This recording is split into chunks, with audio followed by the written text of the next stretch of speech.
Is that it? All right. That's it. Hello. I'm gonna have to make that video a little quieter. It's really loud. I was just gonna say, can you turn the volume down on that? Yep. And now they're probably turned it down, and now they can hear us. Yeah, we're learning to play D&D with Lego. It's episode 26, folks.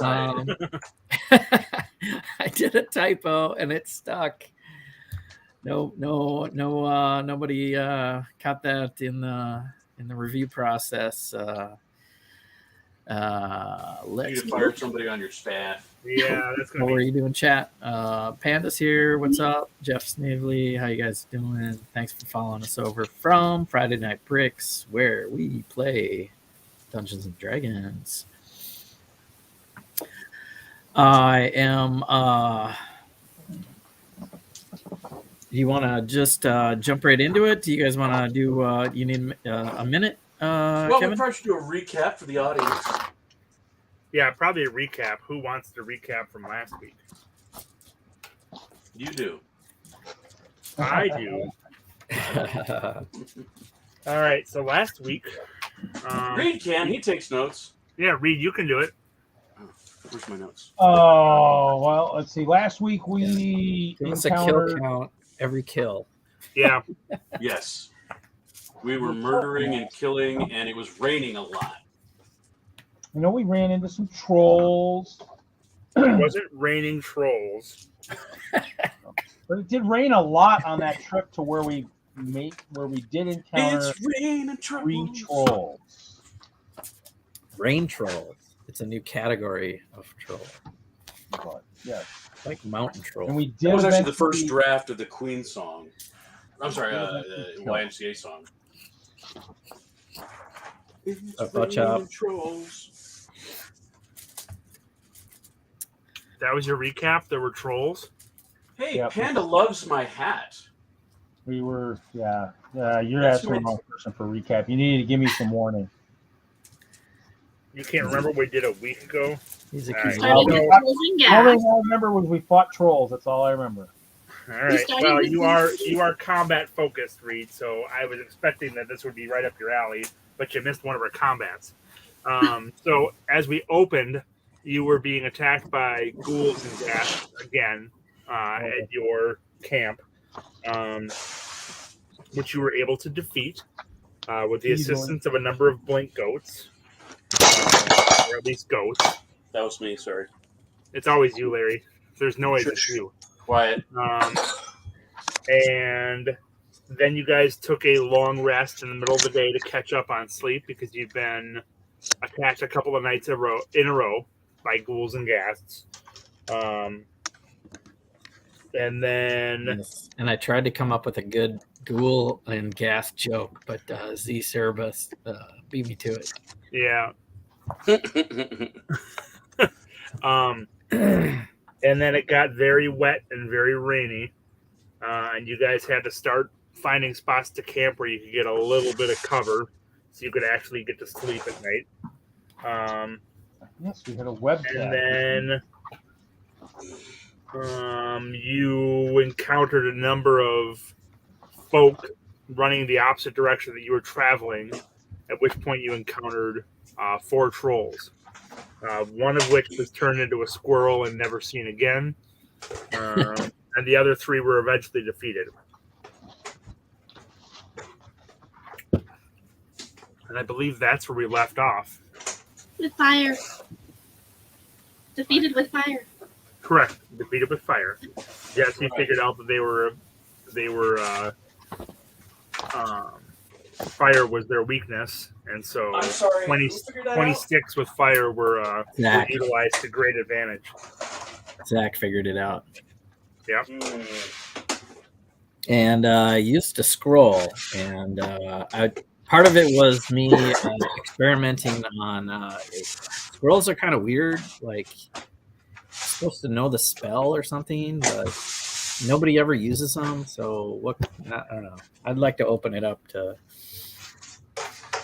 being. Yeah, the scrolls are something you could use as a one-time use, or you can write it into your spell book. if you're high enough level for it. Right. So No, I think there's another condition that may or may not be adaptable for play. oh, what's that? That you have to be able to cast the spell normally. I don't know why, though. Yeah, it has to be a spell that you could normally cast, and you have to be high enough level to cast it. But Like if you're not a cleric and it's a cleric spell, you can't. Then I believe you can still cast it from the scroll, but you cannot write it into your spell book. oh, okay. I believe that's my understanding, but it could be. Yeah, it different. doesn't make sense to me, but it seemed to like try to hint that you had to be that same class. Maybe But if you're that class, then you just cast a spell. But you might be out of spell slots, so you can use a scroll as a backup. But I think it should be a little more open world where if you have the scroll and you have the concentration or whatever else it takes. Okay, so cool. Yeah, I'm still learning. So I cast Scorching Ray or something. Yeah, I mean, looking it up, you do. It's weird. Like I think you do have to be able to cast it, even if it's on a scroll. So I think you're right, Jesse. So you couldn't cast a cleric spell if it's not something you can cast normally. So you couldn't get a scroll to raise dead as a warlock. So what do you think of that, though? Like, because I'm a warlock. Makes sense because like you guys have between a warlock can cast a decent number of wizard and sorcerer spells, right? Isn't there a pretty good overlap? And then a paladin can cast most cleric spells. So between you and Troy, you should be able to cast most spells. Right. So I think that's probably a decent way to do it. Otherwise, if you have wizards casting major heals and stuff with scrolls, I can see how they'd be very overpowered. Well, I was trying to do my homework, so I'm going to be up front with you now that we are not in mid-game where I needed to use it. Yep. Warlocks do not have Scorching Ray in their spell selection. Yeah, but I think but warlocks have other wizard spells, right? There are, I have a number of scrolls, but I only have one or two that are actually in my class. So it's quite limited. Yeah, and I think that I think there should be more overlap between warlocks, wizards, and sorcerers. So I want to, and I just kind of, I guess I want to talk it out pre-game and see how it goes, and maybe I'll misuse it because it seems like nobody ever reads a scroll. Why not just open it up to anybody can read the scroll? I think that's good. Other than I would still keep cleric and paladin spells separate from wizard. I think there's a disadvantage thing for if you're outside of the class, you might get it wrong. And so maybe we could do a roll of the dice next time where I have a chance to fumble because where you just use it up and nothing happens. So if it's not in your, so if I want to cast a Cure Wound scroll, I would try.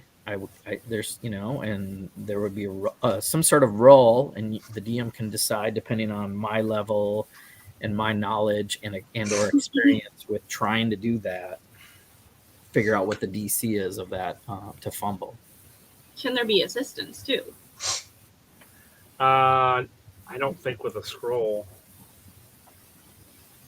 I think ahead of time there can be like I'm saying, like if I had a Cure Wound spell and I know I have it, and we got our Paladin there and be like, hey, can you help me practice this spell? So when I use this scroll someday in the near future, I don't mess it up. So that's something we could do in town to like help prepare scroll reading. I don't know. It's kind of weird, but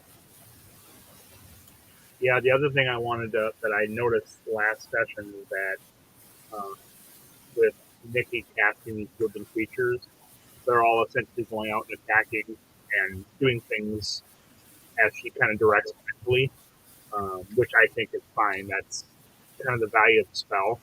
But I've read up on Rangers more, and Rangers having pets are pretty much useless the way it's set up right now.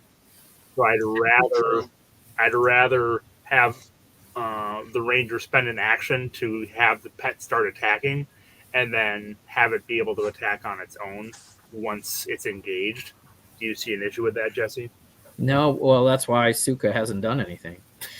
Pretty much, Yes, yeah. because it's either he uses his attack for Suka or he uses his attack to attack, and his So attack for- will be stronger. So for druids, making different types of creatures, and other people, like I might be able to summon things also as a warlock. Yep. You want to look it up, or you want to just call it out? Like we have to use a bonus action or an action to actually tell them to do something. Yeah, actually, a bonus action would probably be fine, so that there's still you have to still commit to it, but you're not using up your entire action for it. Because I think Yeah, I would allow the ranger the same benefit, and Yep. that's something I think they'll probably fix when we see a new version of D&D where things might think the bonus action seems like there should be a couple more things in there. So yeah, for the bonus action, you can direct creatures under your control.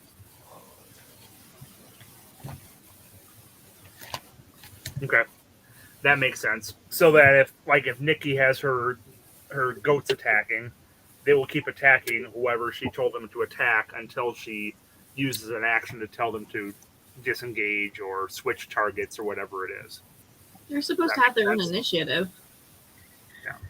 Sure, they have their own turn order, but then like they're and let me look it up. Let me go to Nikki's character here. So what is the spell called? Conjure woodling beings. Conjure. And they have their own turns. Okay, it's a 4th level spell. You summon, they appear. Summon creatures are friendly to you and your companion. Roll initiative. They have their own turn. They obey verbal commands that you issue. No action required by you. Mm-hmm. So, but I would say like that's a bonus action. What was that? Your verbal command is not an action, but it's a bonus action. So, and I'm thinking that This is really weird. The wording on this is very weird. On your turn, you can verbally command the beast to move. No action required by you. Period. You can use your action to verbally command it, take the attack, dash, disengage, help action. Yeah, that's where I think you should use a bonus action to direct a change in their behavior in whatever they're doing, right? So if Nikki says you should attack this creature, it will keep attacking that creature until she uses a bonus action to tell it to switch, or so if that creature dies, she would need to use a bonus action the next turn to redirect it somewhere else. Yeah, I wouldn't mind figuring that out, because otherwise I've got a useless companion. Yeah. And at this point, because of my level, which reflects on the wolf's level, the wolf's attacks are actually now magical. So that's a benefit, but we never get to use it. So, to cause something to attack or change targets or disengage, you have to use a bonus action for that to happen. But then once something's in process, it will continue to do that until you tell it to change or tell it to stop, or until everything dies. Okay. Does that make sense? You want to use that? You want to put that in play? Starting Otherwise, Suka's worthless. now. Exactly. And now I'm reading the Ranger's Companion. It says no action required by you to verbally command. To move. Oh, to move. Yeah, I would open it up to attack also. So that's where... But as a bonus action. Exactly. If you use a bonus action you can tell Suka to engage with a creature or whatever. Okay, so once that, so let me back the truck up here. That's basically saying instead of casting one of his spells, he could maybe do the Suka. No, it's instead of a bonus action. So yeah, because his spells are bonus actions. He sail a point. Right, so he can't do Hunter's Mark and tell Suka to attack. Yep. Okay, all right. And then once Suka's attacking, she will continue to attack until you use a bonus action to change that. No. So you don't have to use a bonus action which is every not. turn. Yeah. And right now, my wolf has 32 hit points, which isn't bad. And an armor class of 16, which is better than mine. So it might be an extra nuisance to throw into the fray, especially if there's only 4 of us tonight. There we go. Okay. Sounds Let's good. And try then it. it's still going to require verbal. So if you can't talk or something, or Suka can't hear you, then she won't obey. Yeah, if she's out of range or something. Yeah. Cool. Yeah, there's a lot of things. Out of range from a ranger. Nuances, if you will. Yeah. Well, if he cases a squirrel or something, takes off after one of those polymorph squirrels and goes crazy. We'll call these, what do we call these? House rules? Mm-hmm. Yeah. House rules. So house rules. Bonus action to verbally command companions or conjured beings. Sounds good. That works. And any other questions or things while we're talking?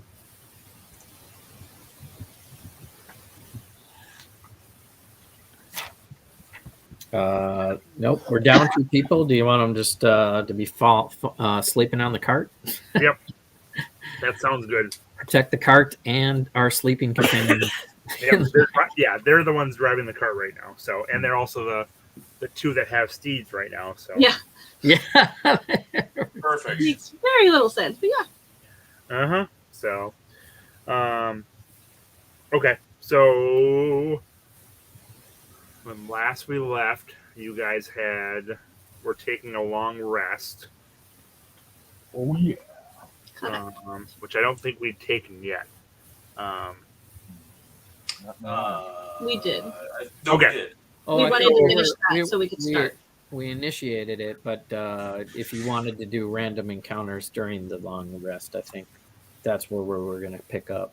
Yeah. So what you also would notice as you're kind of setting up camp and getting ready to sleep is that you're starting to get a decent amount of company also in the same vicinity. So the large number of individuals that were running away from the trolls are now kind of starting to amass in your wake so you see other campfires popping up now behind you that are a couple hundred feet off, but you probably see half a dozen of them.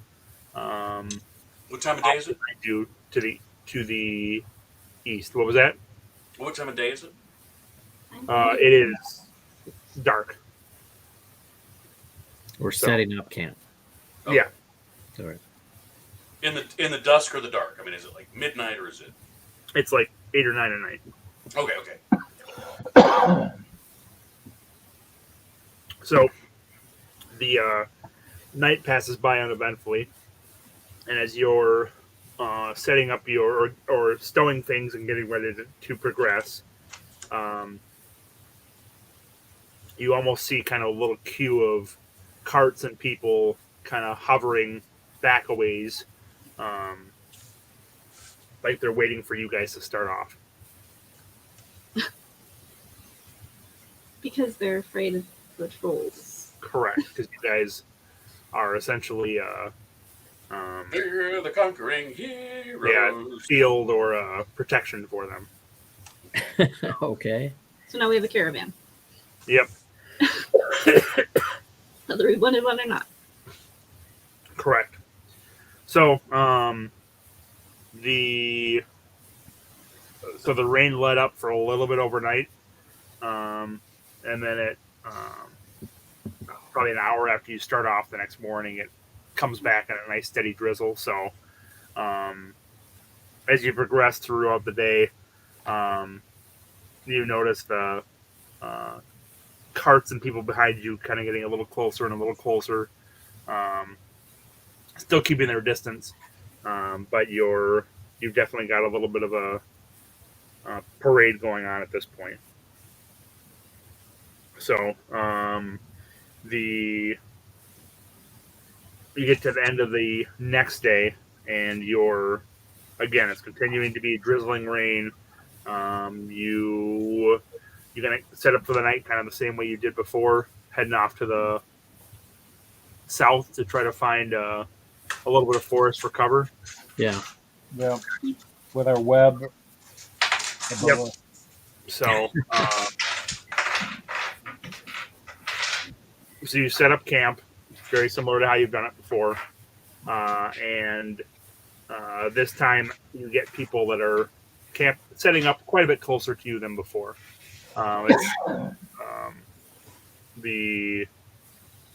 It's almost like it's like a little sprawled out village that's kind of forming up behind you. So probably a couple of dozen people or so setting up. So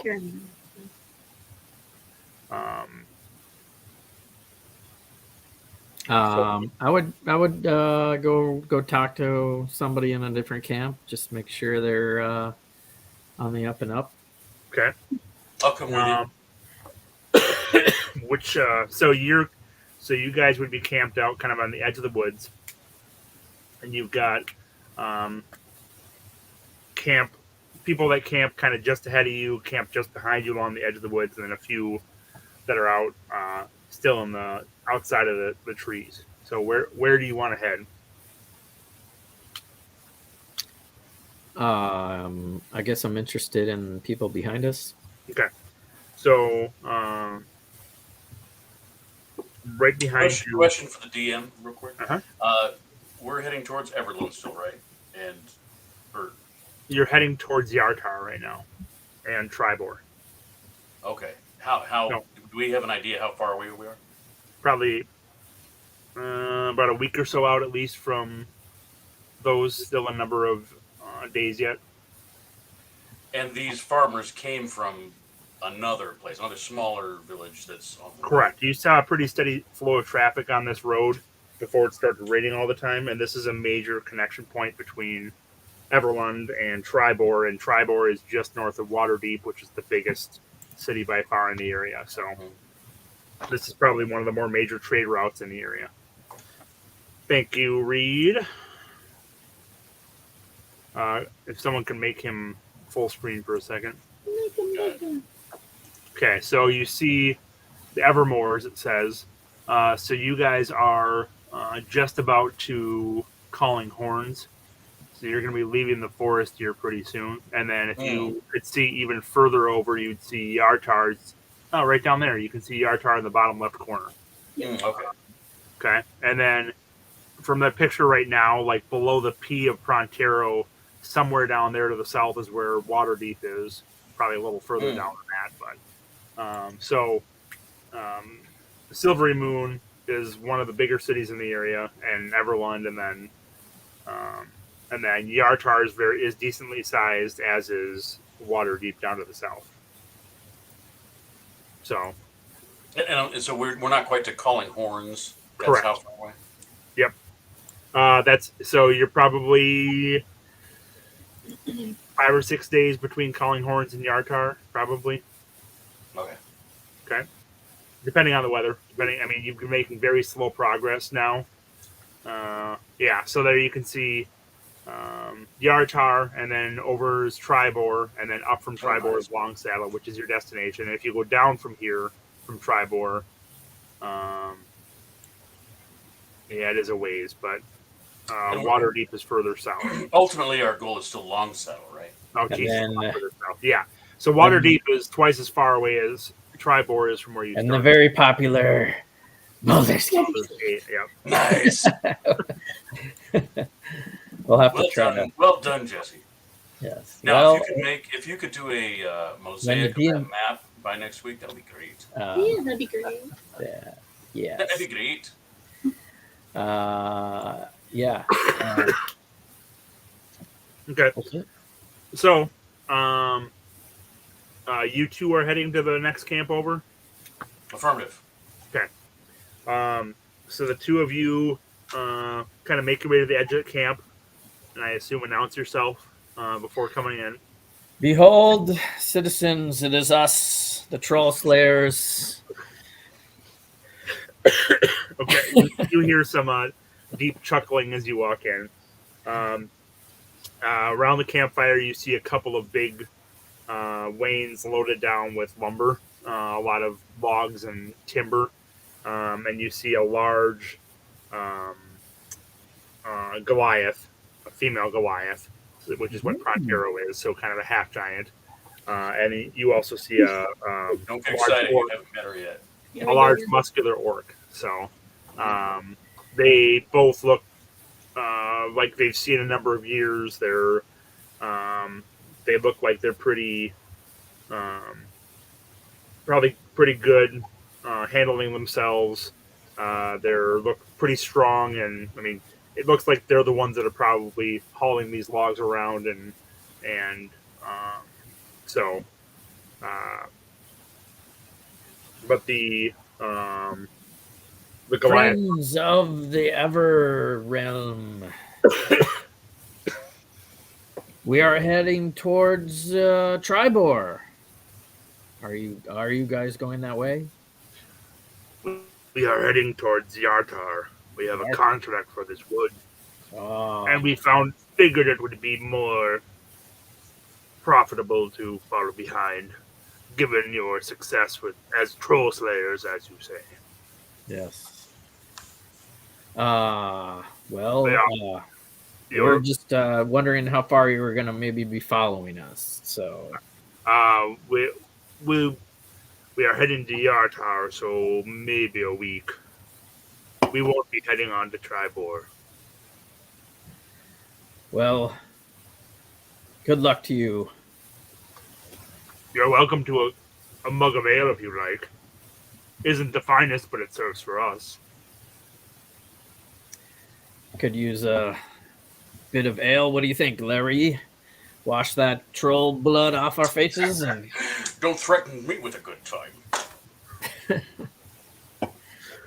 They offer you a seat by their fire, and the orc goes around to the back of one of the wains, and they've got a keg of ale back there. So he pulls a couple mugs off and wipes them out and fills them up and hands them over to you guys.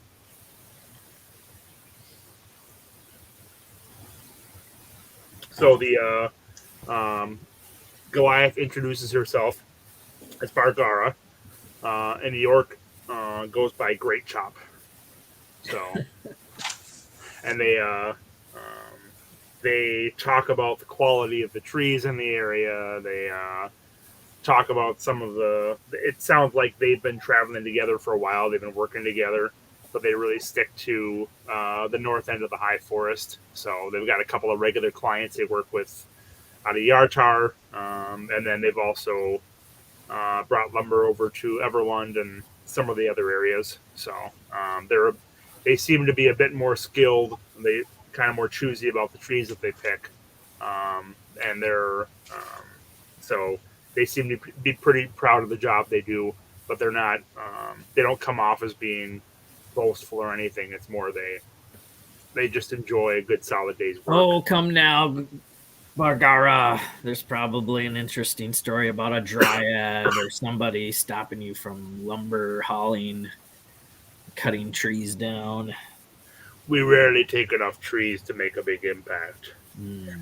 We're not working with the lumber mills or doing any of that full clearing. All right. It's not good for the forest anyways. We pick and choose what we take. That's Yeah. true. Less trouble that way. Very good. As Zakk is talking, I'm over at the wagons and I'm inspecting the lumber, and I I kind of saunter over to Great Chop. And he as he sees you interested in the wagon, he comes up. He's like, "Oh, take a look at this. This is a fine cedar we've got here. Not much call for that, but we've got a couple of logs here for a special order." And I engage him and talk about building. As with my builder's background, we start talking lumber and carpentry and building techniques. Like, yes, there's been more of a call for pine these days. A lot more than there used to be. Used to be more of the oaks. Now pines are in higher demand. Cheaper. Can work with it faster. Do you do any big, large constructions, temples and that sort?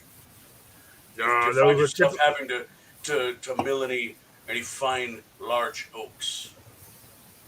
Yeah. The larger ones we need a bigger crew for, so we tend to avoid that. And the bigger buildings are the same, where we just can't handle the volume they need. Well, that's understandable. These days, these towns are just cookie cutter sort of things. You're right. Quite right. We tend to have a few businessmen we work with that are usually have kind of the same pattern for each of them. So, rightly so. Well, I can see that you know what you're doing. It's a great trade if you can make a living at it. A great trade for Great Chop. Ha ha ha! And I cheers him. It pats you on the back pretty hard.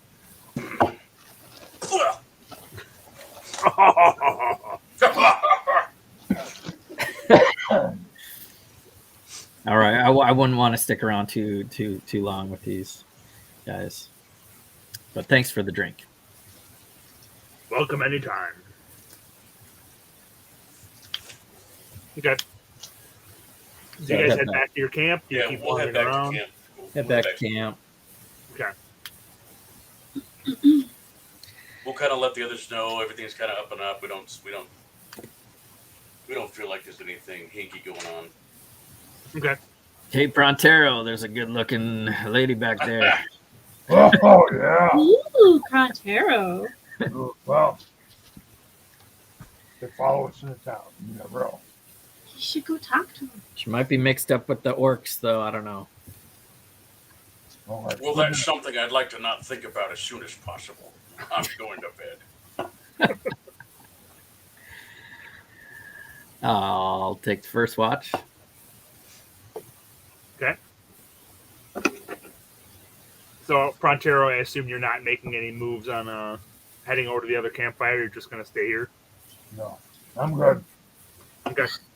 Worn out in the troll battle. This evening passes by uneventfully as well. As you head out the next day, the rain is kind of letting up. So you, and it actually stays clear for the rest of the day.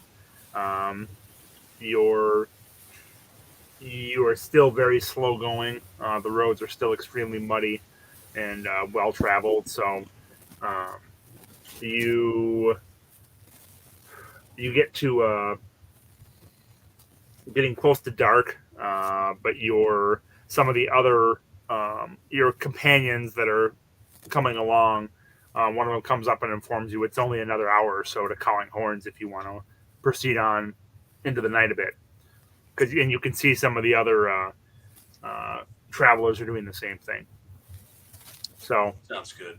okay, so you proceed on. It takes a couple hours, so you get there pretty close to midnight by the time you're all said and done. And there are definitely other travelers that have beaten you to the small community, but Calling Horns is very small. The Calling Horns Inn is the main reason there's even a settlement here. And it's a pretty decent sized inn. It's been well established for a number of years. And there's probably half a dozen buildings that are outside. So the inn itself has a decent not wall, but kind of wall, wooden palisade around it. And then there's a kind of a separate outer palisade around the buildings to the south. That's kind of open on the south end. So So you see probably 3 homes. You see a blacksmith shop and stables, and then you see there's one larger building that looks like a more of a well-built home that still has a lot of lights on inside. It seems like there's a lot of activity going on. A number of people have kind of just set up just inside the walls on the south end. They're kind of just camped along the edges or right outside the walls. What do you guys want to do?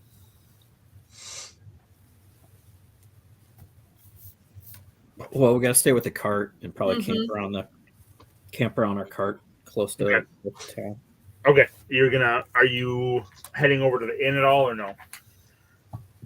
Yeah, we can try to have some reprieve from maybe we split up our party and have Denorra and HolySwiss watch the cart while we go in for a drink And Ice Ronin. and ice Ronin. Wherever he came. Apparently he was here Shows too. up. I don't even know. Was he there? Was he not there? We don't know. He unless, just you randomly want, shows up. unless you want us to split up. No, that's probably fine. I'm just You saying guys, definitely. that I'm right? just saying definitely alert that we're not Yep. going to leave the cart alone. Nope. No. That's good. That's what you want. Thank you. So you get the cart set up somewhat inside the kind of on the north end of the south. So let me see. Oh, this is gonna be impossible to see. That's not good. But this, Here you go. That Yeah. black yeah, void we're looking at. It's got a handout. it's Though. so funny.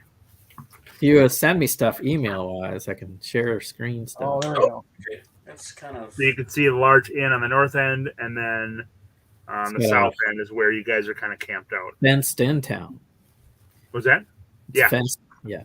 Yep. Gated. So it's open at the south end, but there is a gate. Okay. All right. So we do have an area to secure the cart, secure the oxen, camp out. Seems nice. Yep. Let's get a hot meal and a cold drink. Okay. So you head inside the inn. Like I said, it's a pretty decent sized establishment. It's a couple stories tall. It's kind of like got a mirror image on 2 sides with a pretty decent dining hall in the center. There are a couple of fireplaces going. One of them's got stew. The other one's got some sort of meat rolling on a spit. It might be boar. It might be something else. And there's probably, again, a couple dozen people in here. So you see a couple of the people from that were traveling with you. And then a decent number of individuals that are dressed in more kind of like more either seasoned explorers or mercenaries, or they're kind of dressed in like leather or studded leather. They've got weapons on them. They're a bit more equipped than you typically see in most taverns in town. It's not that surprising since this is kind of out in the wilderness a bit, but you do see a number of people well armed and decently armored in here. So there's a very large, overweight gentleman. Looks to be a combination of a server and cook and butcher. That's kind of moving in and out between the tables and serving people. And probably about 3/4 full, so you can get a spot to sit down, but there are a decent number of people in here. All right. I want to grab us a table and grab us a round of ale right away. Okay. So it takes a little while to get your ale, but you get some, and the food is decent. It's not the best food you've ever had, but it's definitely much better than what you've been eating the last couple of weeks. So, and the large gentleman asks if you want a room for the night. He's not not nearly as friendly as what you're used to seeing in taverns. It's more kind of abrupt, kind of like, do you want a room for the night? It's not like he's trying to sell you on it or anything. It's more of matter of fact, or is it going to be an inconvenience for him? What do you guys think? We could dry out and take. We need a room. We need a dry room. We need a warm bed. We need maybe a bath would be quite nice. One room, Yes. 2 rooms. How many? Okay. How much are they? Couple. 5 gold apiece. I'm sorry, what? You come in at midnight expecting to have rooms available for the night. We'll be gone by 10. You're getting half price. Fair enough. He heads out on to the next table. It would have been fine. I like how Yes, you 5 handled gold that is- big guy, Larry. 5 gold is fine, but come on. We can afford it, but this place doesn't look that frickin' nice. Don't have many options though, That's fine. but we do have options on beer, I'm sure.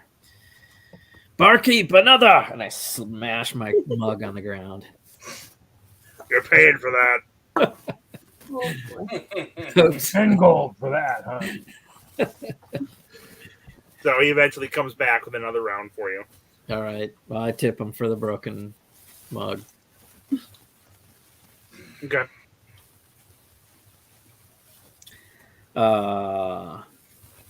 Amethysia, you're such a strange combination of Druid / what race are you?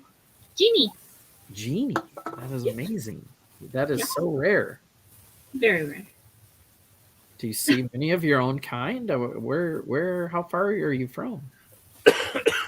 Quite far. Back in Waterdeep. But yes, no, I don't see very many people that look like me. Ever. Wow.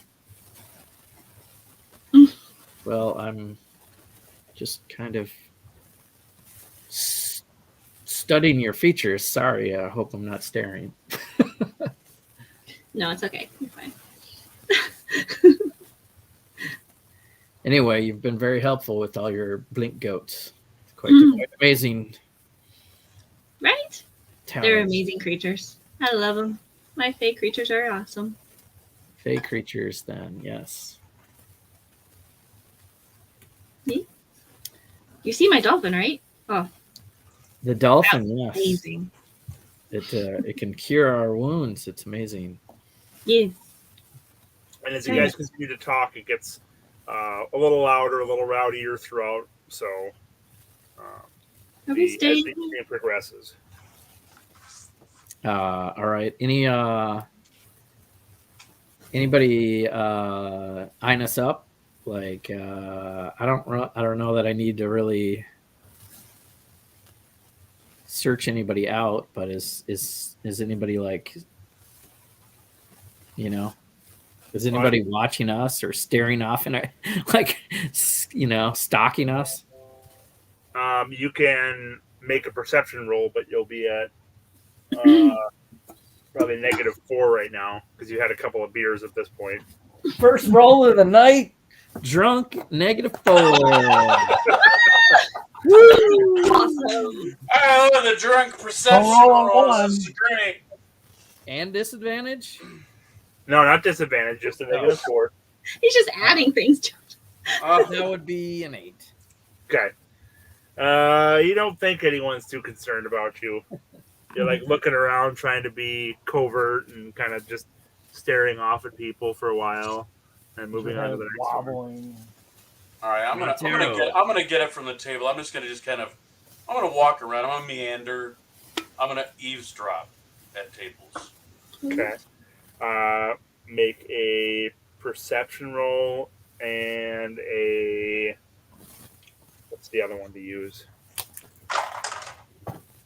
Investigate. You were also at a -4. Sleight of hand. They got some strong beer ale here. Damn. And I've got a +5, so that just gives me a +1, I didn't which even just add it. gives me a 10. Okay.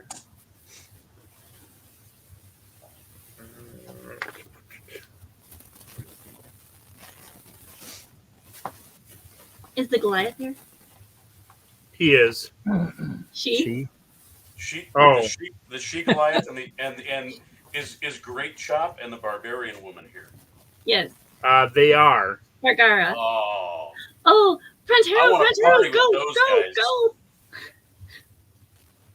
guys. You, Lah-Ree, you can make a deception roll or a performance roll. I'm gonna go with performance. Okay. At -4 as well. Well, it gives me a 13. Okay. So you don't run into anyone or make a big fool of yourself as you're walking around, but you pick up snatches of conversation. You can make one more perception roll at standard. Thank you. I'm gonna use this one. Yes. 23. Okay. You gather that when you get to the left side of the room, closer to the cauldron that has the soup or the stew or whatever it is boiling, that a number of these people know each other and probably are. It almost seems like they live here. It's a lot of chit chat and. It's like a biker gang. So, and it also is most of the people that were dressed a bit more Warlordy. Well, it's more almost like a career soldier sort of thing that you're looking at instead of your typical travelers or explorers. So, stealth swords could be. So, okay, and yes, you do see Bargara and Great Chop here. Nice. Pronterro. I'm gonna walk over to Great Chop since we built some rapport over his wood. Okay. Oi! I've got my mug, and I'm just kind of, I'm 2 or 3 into it. Oi! It's good to see you again. Oh, good to see you, Zakk. Been a while. I'm Zakk. He's Zack's over there. Zack's over there. I get you humans mixed up all the time. I'm half elf, you dumb. Have you met our friend Pronterro? Can't say as I have. Well, you didn't get to meet the rest of our party. Now, some of them are outside guard. Don't worry about what they're doing. Come over here. I want you to meet Pronterro, our barbarian. And how's it going? Friends. Are you bringing Pronterro over to them, or trying No, to? I'm bringing Great Chop over. I don't know if Barbarian Woman is going to follow, but I'm going to bring him over to our table. Okay. He wanders over. And he comes over and kind of pats your shoulder. Pronterro is like, "Pleasure to meet you." Nice to meet a hardworking individual such as yourself. I hear you're a very hardworking person. Or as much as an ex-dork.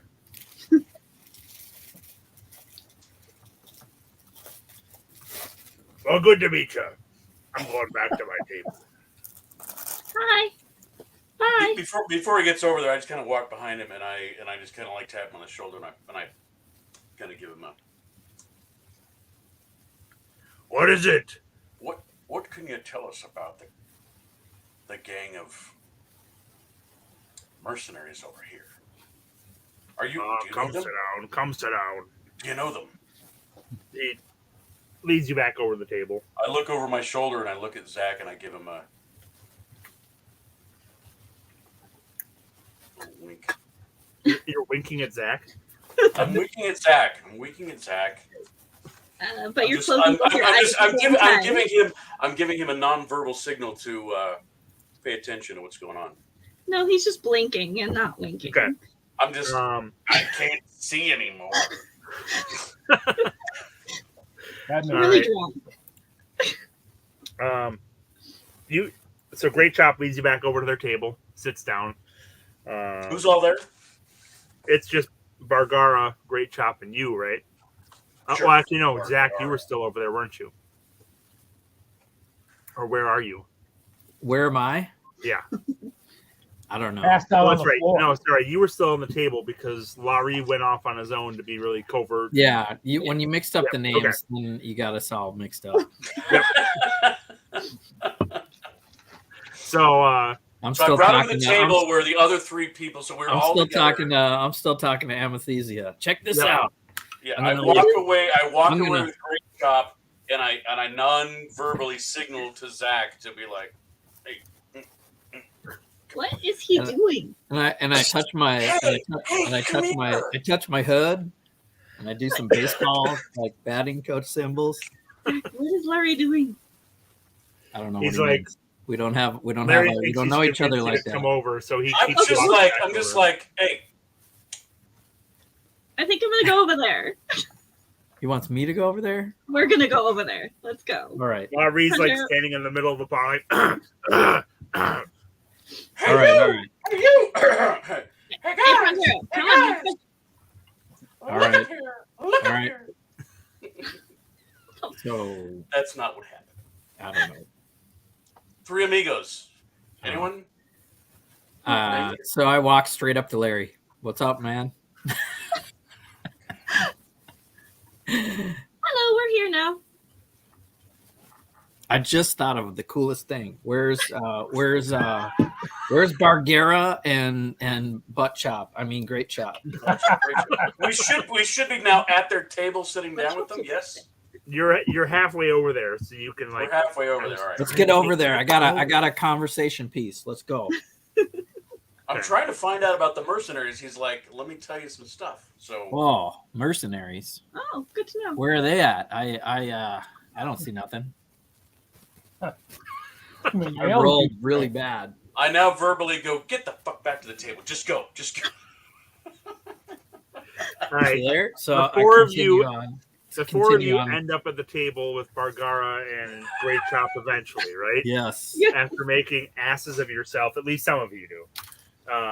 And I buy a round of beer, and I say, hold on, everybody, before we drink. I want to say a couple of words. Are you a priest? No, Not exactly. No. but I have prestidigitation, and it says That's I easy can. for you to say. And it says I can chill, warm, or flavor a cubic foot of non-living material. Does that include ale? I would assume. Sure. How much is it? How much can Well, you do? I'm gonna try to make our whole round of ale pumpkin spiced. Nice. You're amazing. And I say abracadabra, pumpkin. What are the Pumpkin flavor. pumpkin flavor? Yep. Gourds. And I concentrate on that action.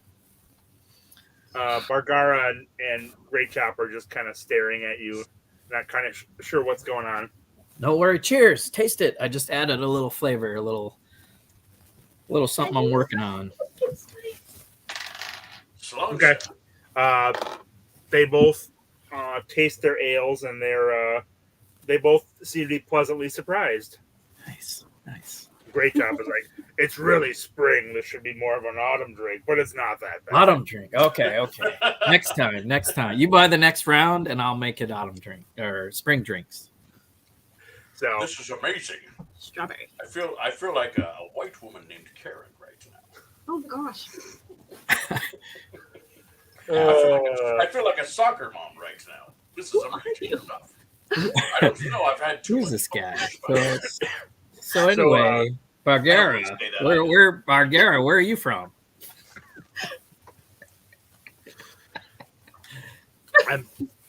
She seems to handle her alcohol much better than most of you guys do, and better than Great Chop. So Don't tell me you're from Yartar Binks. No, I grew up in the mountains just west of Silvery Moon. East of Silvery Moon. The mountains. Any crazy wizards up there? We're kind of doing a No, we've got gnomes, but that's about it. gnomes, yeah. Oh, my mom.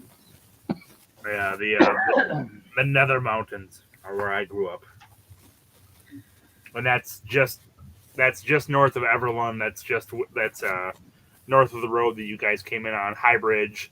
When you were looking north, you could see the Nether Mountains. So Nether Mountains. I knew it. Pronterro, aren't you from Nether Mountains too? No. Farther north. But What? you are. Okay, I could have. I'm new to the party. I might have that mixed up. like, where are you from? I'm from up in the mountains, north, far north. The mountains of north? Never heard of those. I don't remember. My map doesn't show it. I don't remember. Like, all right. Well, Great Chop said you were asking about the mercenaries here. Now, I'm going to tell you not to look before I tell you, because I assume all of you will turn and look when I say this.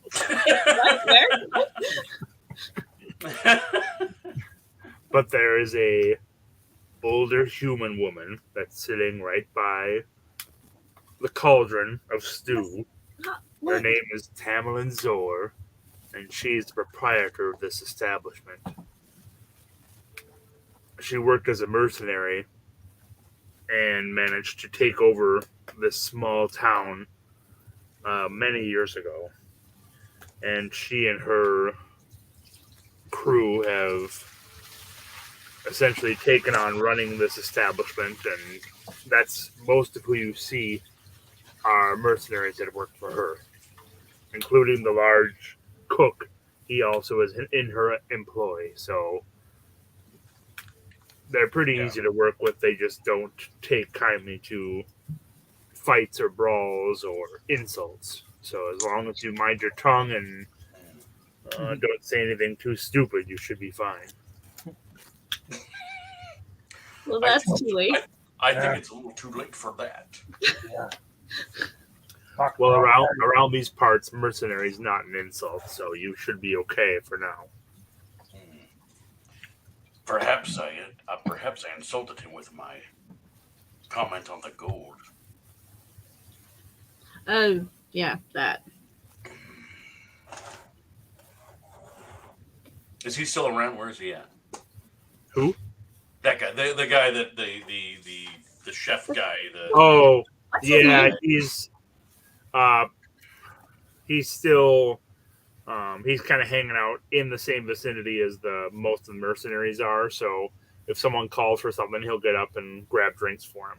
So, and people are starting to head off. Most of the mercenaries are still down there, but people on the other end of the dining room are starting to head up to their rooms or head outside to their camps. What's the chef's name? He goes by. Quick, make something up. Chefy Boo. I've got the name here, Larry. His name is Roosta. Rooster? Roosta. Rooster? Smack that side of the head. Do it. Figure out where I'm from. The Winking Rooster. That's a great name for a tavern. The Winking Rooster. I don't know. That's what taverns are named. They're like bizarre. You.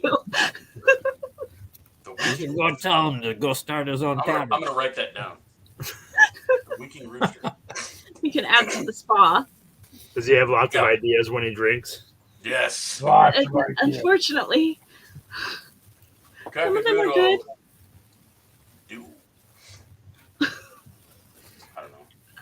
All right. Well, it starts getting pretty late. What do you guys want to do at this point? Bargara and Great Chopper are heading back outside to head to bed. Were we going to try to get a room here or go back outside with everybody else? I'm gonna go back to the wagon. Okay. Sure, you're going back to the wagon. He's going back to Yeah. work. I'm gonna. Yeah, let's go get a room. I'm gonna go over to Rooster. For all you know, I'm going back to the wagon. So I said back to the wagon. He's heading to Bargara's room. I just said that. I'm gonna go ahead and go over to let's go over to Rooster and what do you say, guys? Do you each want your own room? It's on me this time. Is it necessary? I'd say we split it. I want to watch the cart. You want to watch the cart? Yeah. Do you want to camp out again? No, but we could get a room and Sleep just for a little like while. we And do, then switch. just like we do watches, take Mhm. shifts. All right. So all right, I'll go up to Rooster and I'll be like, "Excuse me, Rooster, is it? I'll tell you what, we're gonna need a room. We're really tired. Here's 10 gold pieces for one room. I apologize for the lack of decorum earlier, but we just like to go to bed now, if you don't mind." Give me a minute to go clear out a room for you. Very well. So he comes back in about 5 minutes, and you see, looks to be one of the mercenaries. Looks like he just got woken up, and he's not very happy. He's walking out. Oh shit! Who gets the warm bed? Gross. So this is not a particular. Well, if you're checking in at midnight, they may be out of rooms, right? In the Navy, they called that hot racking. My day. Yeah. All right. Okay. So you guys take shifts watching the cart and sleeping? Yeah. Yeah. Okay. The night passes by uneventfully as as the last one of you leaves the room in the morning. You probably have to stay a little late to get a full long rest if you want it. So probably end up being a late start if you're okay. That depends on the rest of our party. I mean, they weren't really engaging in the evening's festivities, although we don't really need a long rest because we're kind of... Yeah, I'm a night elf. I only need 4 instead of 8 hours. Okay. Then, yeah, that's fine. As the last of you is leaving your room in the morning, you can smell some pretty. It smells pretty good.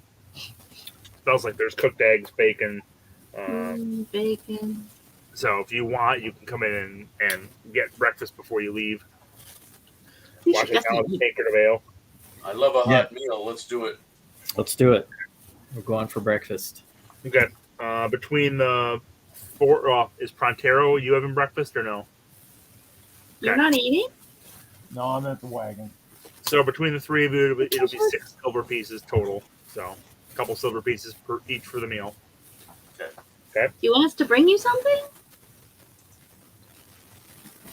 Well, wagon. You guys are inside. I'm good. Okay. Open and they have some tea or something that I can practice my presentation of flavor magic again. What do you guys? What's a spring flavor you guys want? The hot tea or cold Strawberry. tea? Strawberry tea. They've got water, but you should be able to flavor water if you want. Okay. Right? So yeah, this water's let's flavor up this water. Okay. Strawberry water flavor. Here we come.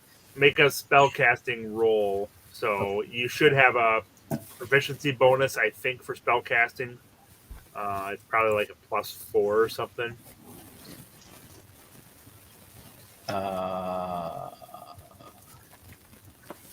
And roll a d20.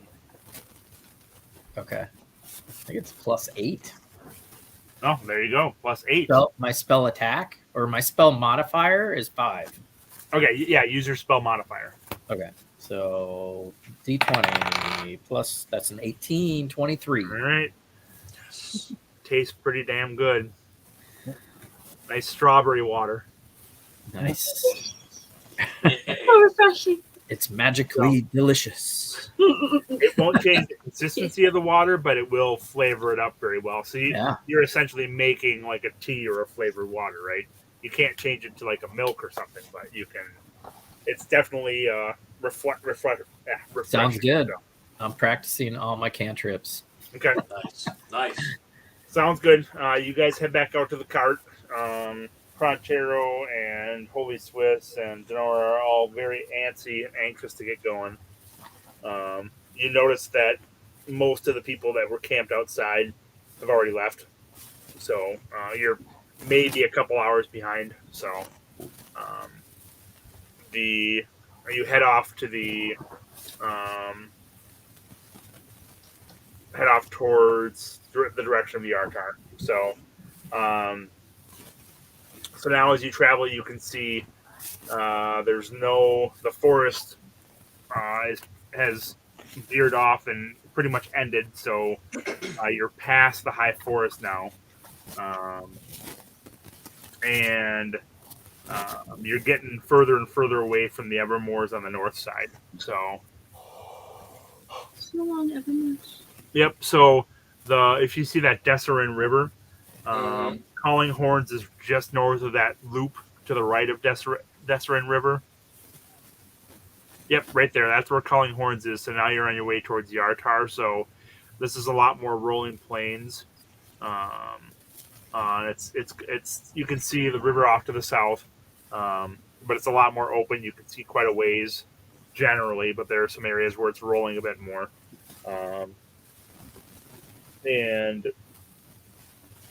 You start to make decent time. You're able to take the cart off the main road and avoid it since it's so muddy and wet. So you start to make decent time. Throughout the day, you start to pass a few people that were traveling behind you earlier. And you eventually catch up with Bargara and Great Chop and pass them by. So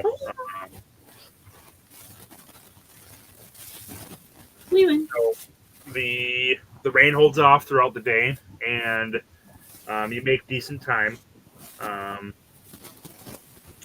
And so you just set up camp right by the road, I assume. Yeah.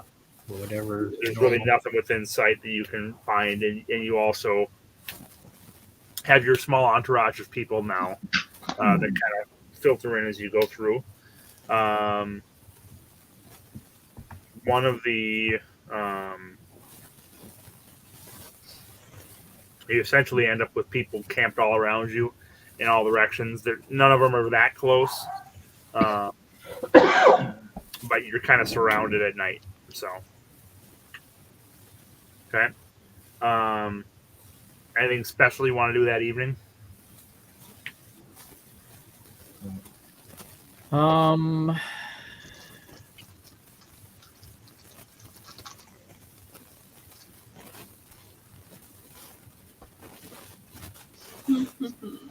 Looking at my spells. I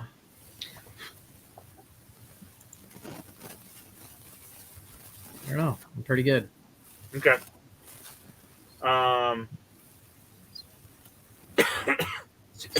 You start off the next day, and you're again. You've probably got a couple dozen people now following you in your wake, and it's drying out a bit now, so things are starting to get a little bit dusty. And you continue westward. So, as you're getting to be about mid-afternoon or so, you guys start to see kind of a cloud of dust coming from the north. That's still quite a ways off, but it looks like something decent size is coming your way. It looks like probably a number of things, not just one big thing, but it's still a number of miles off.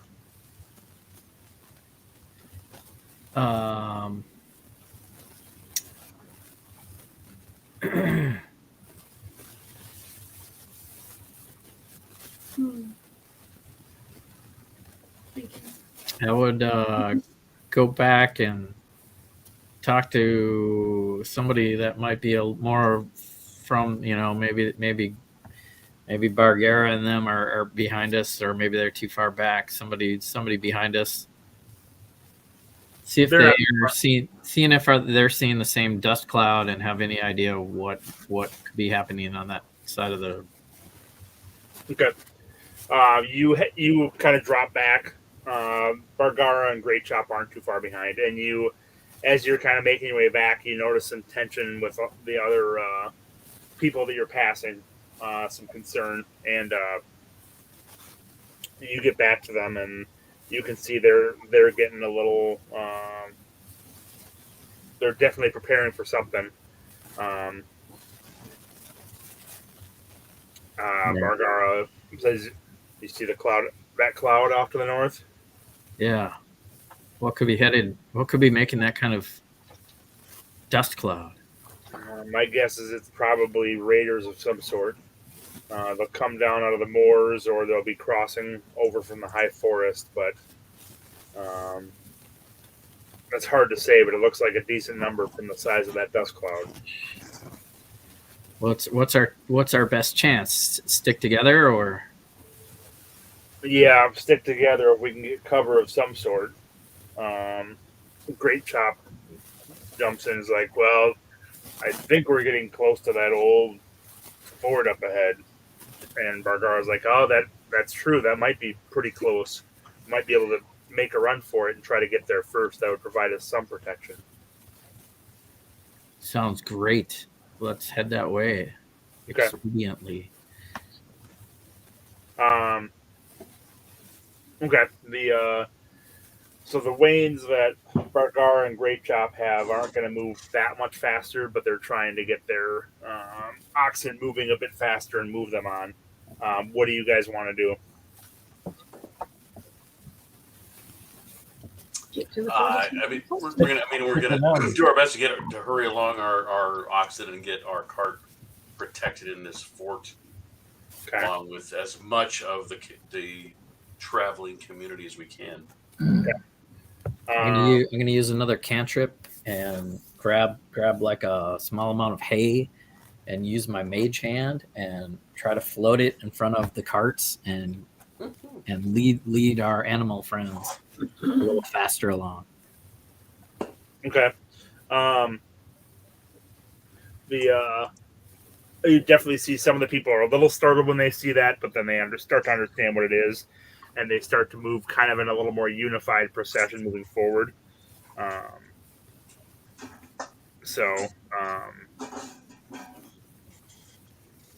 And you guys, are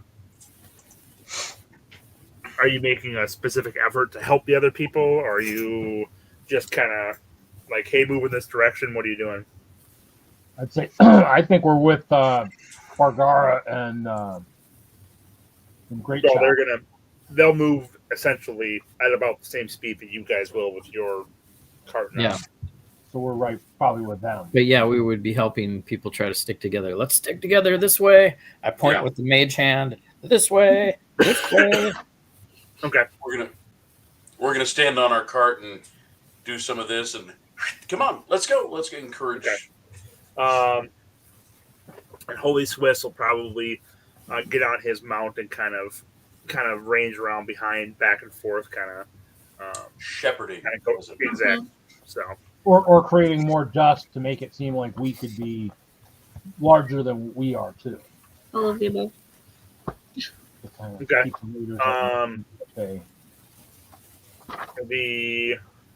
I'd probably travel another half hour or so and you think you start to see something kind of off to the south, off the road a little bit that they might be talking about.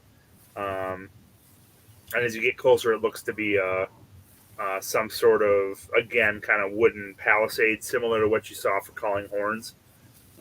This one looks a bit smaller, though, and it looks like it's looks like you could still make it with some time yet before the whatever it is it's approaching gets to you. Okay. All right. Onward. Okay.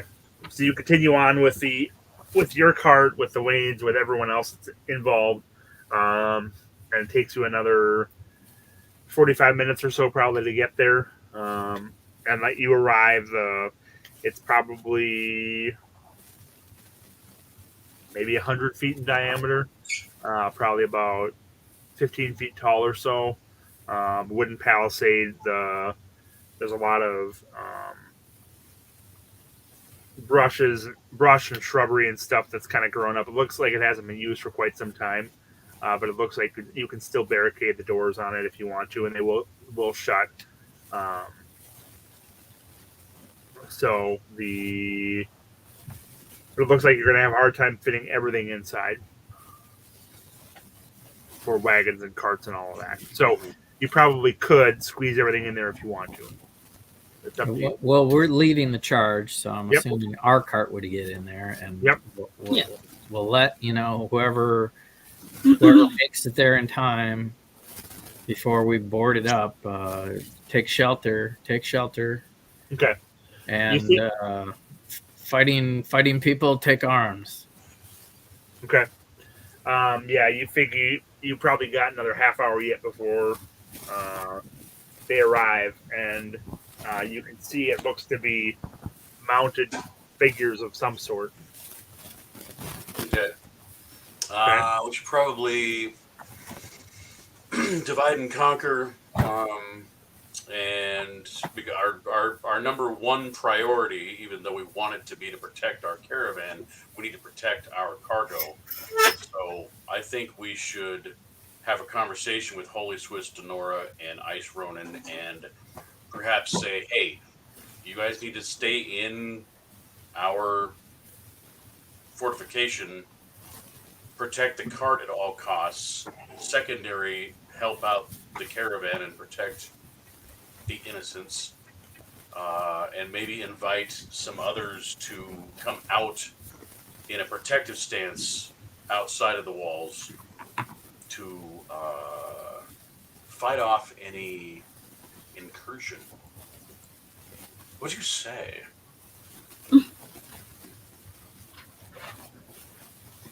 He left. Who's going outside the walls? Well, at least the four of us, but do we want to maybe have a conversation with Great Job and Agora? I want to be up on the wall. Yeah. Anyway, with anybody with range, Unless we have to, I I could be stand outside. You guys want to stand outside, or Well, I'm going to be up on the wall too. we perch up on the wall, or I could be outside, I suppose, if I had to, Hey, because I can't. cool attack fortress, Kevin. You look so amazing. Um, You just whipped that together, did you? roll a military history roll, Lah-Ree. Who? Military What? tactics. Where's that on my list? Military history. History. or You want a history roll? It's probably a bad idea to be outside the walls Yeah. that are meant to protect you. Oh, that was me. That wasn't. me. That's what they said at the Alamo. yeah, That's that's right. Pronterro. What did they Pronterro. No, Pronterro said, well, yeah, I suppose I could be outside the walls because Lah-Ree was trying to sell his case. I'm open for suggestions, but I think if we can close up the fortress and be outside, maybe become invisible in any way. Say we could, just pass without a trace. You could Or definitely do that. we could be outside and surprise our attackers. We could definitely do that. Okay. What do you think? But also being We inside sounds like a great idea. We could be up on the walls. I mean, You're an archer. I love being up on walls with sniper capability. Yeah, I'm gonna stay perched up on the walls. Without a trace. All Just right, up on the wall. Pronterro, what do you think? Whatever. I mean, I can't. I don't think I can throw anything, but I mean, you know. Just throw your great axe. All right, I'm gonna That's a horrible actually. idea. I'm just So kidding. we've got Great Chop and Bargora with us, right? Bargara. Yeah, they are in here as well. What do you two want to do?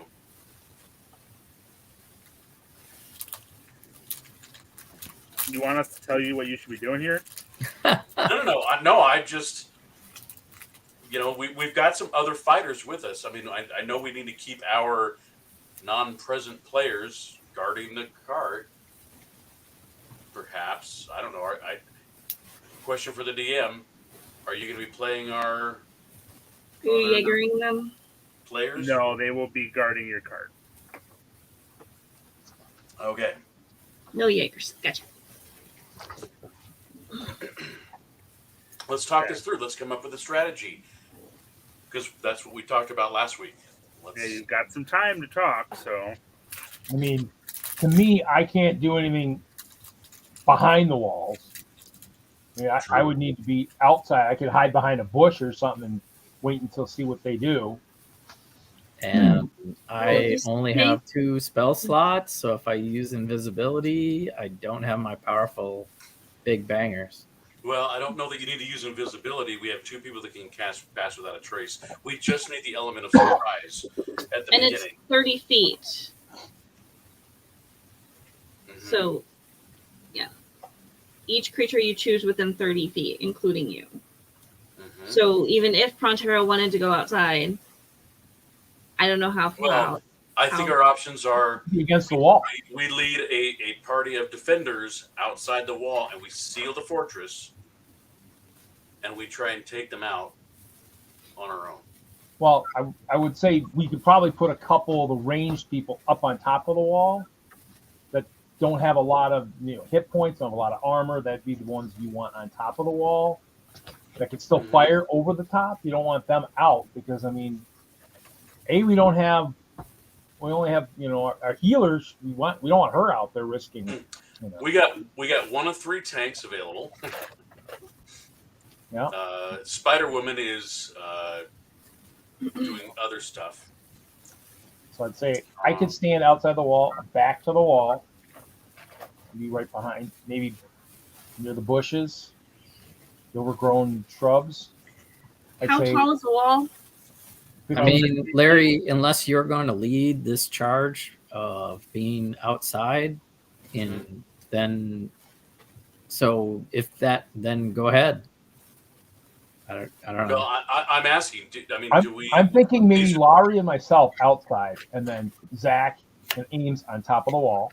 I mean, I thought you were a bow shooter, but but that's the thing. If top of the wall is part of our strategic plan, that's where I shine. Then don't art debate. I don't know. I mean, you could put Suka outside the wall. What's one wolf against? With me too. I mean, that's 2 of us. We don't even know what's coming. Yeah, I mean, in the end, I would probably be willing to be outside the wall because if I'm inside and you barricade, I can't get out, which means that I'm absolutely worthless. So, I mean, to me, I don't know. Unless we're going to talk them out of not sieging the fort, I don't know. Okay, hang on one. Let me check something real quick. You're right. I mean, you guys are range for people, and I'm a hand to hand. So I say we close the doors and stay up top and see what happens. I guess I can always jump down. Not a bad idea. That's not a bad idea. Unless, All right. unless you're going to lead the charge outside the walls, then you could take that party. I mean, if we had some help, we've got a couple of replacement tanks. Or if Pronterro wants to Lead them out. lead that charge, it seems like you're talking them into death, but How about you just hang out downstairs by the door? Okay. and if they break into a certain point, you Okay. take charge Fine. of that I breach. agree. Okay. In case they breach. Okay. Sounds fine. I'm on board with that plan. I think that maybe Pronterro should talk to maybe Great Chop and Bargara to And we stay man down the door. below. Man the door, and we will be up top of the ramparts. We'll let you know what side of the building they might breach. Okay. Sounds good. Agreed. So that's our do status it. strategy. I like it. Let's do it. So, Hands in. are we able to get how much of our caravan are we able to get inside the protective? Well, you can fit everything inside if you want. It'll just be, it's just hard to get around then. That's all. Okay, We don't want well, that. that's important. Do we have the cooperation of our new orc and barbarian friends? She's not a barbarian. She said she's She's a a Goliath. barbarian woman. She's a lumberjack. Lah-Ree. You said barbarian woman. No, I never said she was a Like barbarian. Goliath. She's a Goliath race. Oh, Goliath race. Okay. She's a big woman, though. She is, yeah. That's what a Cross out Goliath is. barbarian, right? Goliath. Yeah. You're acting like you never seen a bugbear wizard before. Good one. Good one. Okay. How All do right. we do? So you can see they're close enough now. You can see they're probably in the range of 30 to 40 mounted orcs. Holy shit. Oh, good. Good It's sense. probably good to not have one person standing outside to fight them. Yeah, you think? Well, that just goes to show how wise I am to listen to. And other people's- we've been talking about advantage and flanking for the last couple of sessions. Yep. So it doesn't matter how strong Pronterro is if everyone gets to reroll all their attacks. Right.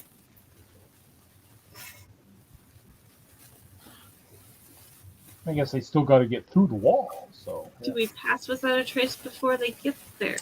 I don't think that's going to do any difference. I mean, well, they saw us probably. If they were coming after us, they saw us. They probably saw where we're headed. So in the end, it's Well, you guys made Yeah, a nice I- big I- trail of dust to make it seem like you were really big, so they knew exactly where you were. This is true, so no. No, they were gonna. You guys couldn't really move without attracting attention, so it's pretty flat around here. Truth. All right, then. somebody's got a little bit too many wargs. I think. yeah. I love the word. I created the warg run of when we did that set at Chicago, but now we got. Yeah, I drafted a lot of wargs in that draft. You had a draft with wargs? Oh my Attack god. of the Wargs, they did that one at Chicago one year, and I started the Wargs Oh, one. I did, Oh, I nice. was the last person. I did Wargs, Cool. and then they were gone. Yes. All right, so where are you guys situating yourselves? Boy, I think I'd like to flank either left or right side of the door up top on the ramparts. Sounds good. Yeah, I'm there. Hope we got some bullets in the previous town. We didn't need them, though. No, that didn't happen. I'll be up there as well, but not that close to Lah-Ree. I mean, close enough to Lah-Ree. Actually, no. Let me stay close to him for now. We'll just call Just- this at the Alamo. Just for yeah, I know, right? Just for one little spell would be great. Just for now. Yep. Zakk, where are you going to be? I'll take the other corner there. This corner or this corner? Yeah, in front. Okay. And Pronterro, you do not have any ranged weapons like a crossbow or anything? Not equipped. All right, I give Pronterro a couple of scrolls. Might be time to Here you go, equip. Pronterro. Give this a shot. And I mean, at this point, would Pronterro have time to re-equip? He's only got half an hour, so probably not. He can't grab a crossbow I'm and kidding. replace his. Yeah. What are you carrying? Thank you, Kevin. I Thank you, Kevin. carry some javelins, but I only have 4 of them. Oh well, let's use them That up, works. dude. Yeah. You have daggers. Well, you have 2 daggers. Or 1 dagger. I hand him a spell scroll and say, "Here you go, buddy. Give this a shot." And it's Milf's acid arrow. He's going to have a pretty big disadvantage to try to cast a spell. Oh well. Oh well. I'll give it to Barbarian. him. Give this a shot, buddy. Pronterro, are you skilled with any ranged weapons at all? No, other than the javelin, no. I just have a javelin. They can give you darts. I have. I mean, Don't you have a bow? I've got an extra longbow. Yeah. And I could put something on it to make it special. Like That's she what- does to me. Like chocolate? Exactly. And When I have get chocolate. like 1,000 arrows with me. There's a secret cart that I carry behind me with all my arrows. Oh, yeah, do not. You shouldn't even have brought that up, Larry. Oh, stop.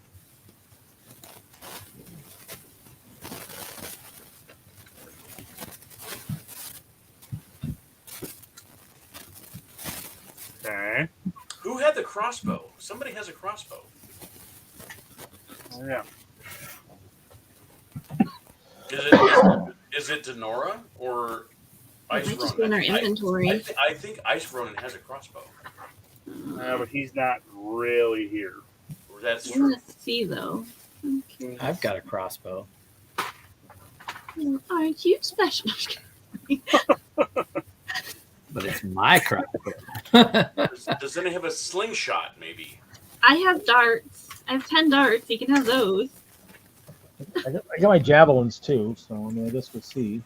All right, well, Here if I find my that's other 4 dice. attacks. But I mean, if you give them a bow. 4 ranged attacks, yeah.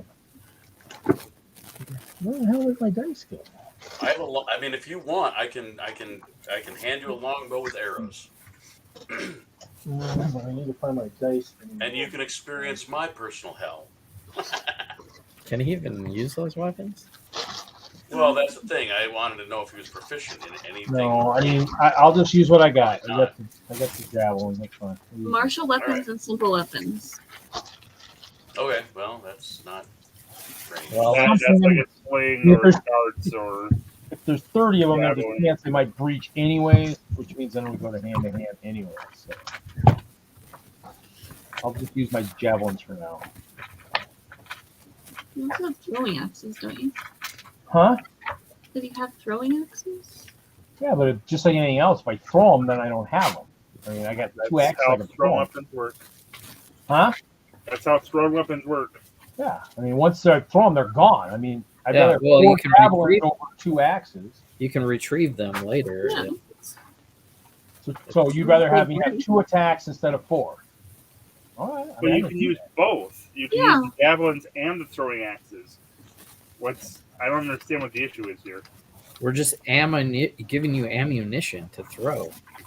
I mean, otherwise you will not. If you're afraid of throwing them because you don't have them, then you're never gonna. No, I'm just okay. We're playing D&D. I mean, I can just carry as much weight as I want. I can just have endless amounts of weight. That's what I'm thinking of. I mean, I just I've just got. Well, what's in your inventory right now? Well, I mean, I've got the scale mail. I mean, that's 45 pounds.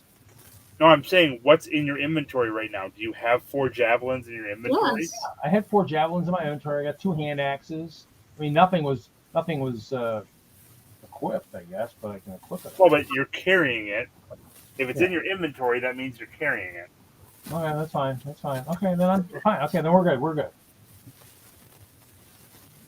2 hand axes, 4 javelin. Martial We weapons. have daggers too. I think I only have 1 dagger. Okay. You have lots of throwing things, just randomly.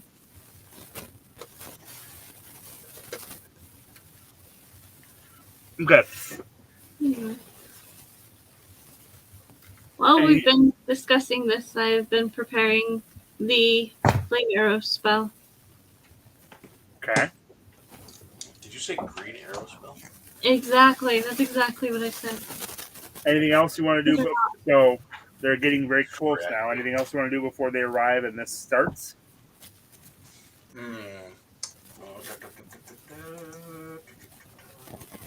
Looking.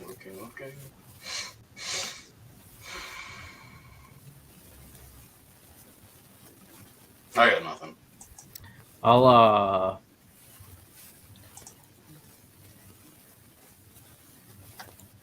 use my. That's nothing. I got nothing. Are these orcs? Okay. I can use True Strike. Point at a target in range and grant me insight on their target defenses. What's the range? 30 feet. Oh, we could do that. Okay, so you'll have to wait until they're essentially within range of Yeah. everything else. I will wait for that moment.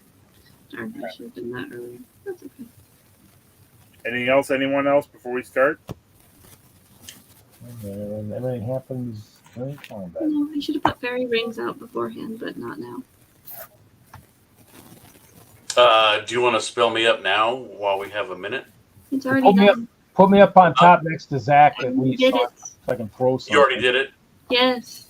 Okay, somebody was talking over you. I didn't hear you. Where am I on the wall? Unnamed flame spell for unnamed flame sticks. Flaming arrow go.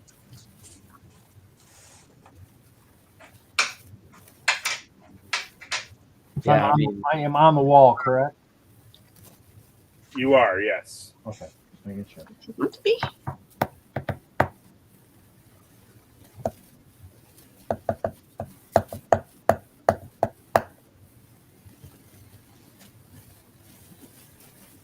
Okay. Then we will get started. We can roll for initiative. Oh, cool. Natural 20. On your initiative. That's what I got. Save those, Zakk. Save them. That's what I got. It's like staring me in the face. Yeah, I almost got a natural 22, so you're good. Total, But I did. 24 total. Okay. Anyone else over 20? 21.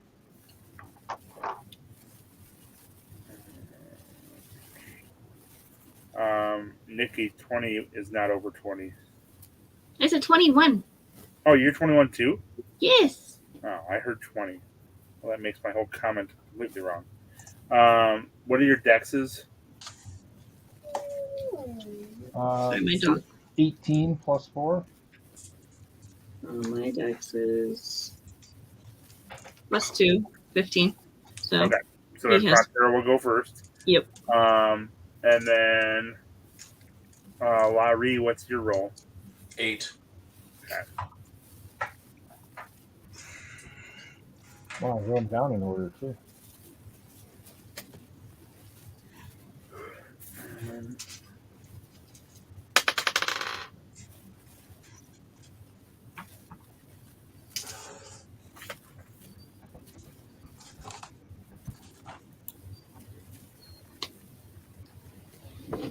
Okay. So Zakk, you get to go first, and you can actually get off your spell and still take another action because you rolled 20. All right. I would try the True Strike that I had prepared. You're not picking up much. They're sensitive to bright light, but that's about it. Okay. So, so you can use another action if you want to. All right. It looks like they're wielding swords and other types of weapons, and they also have spears. A couple of them have longbows. Okay. Going to cast Fairy Fire.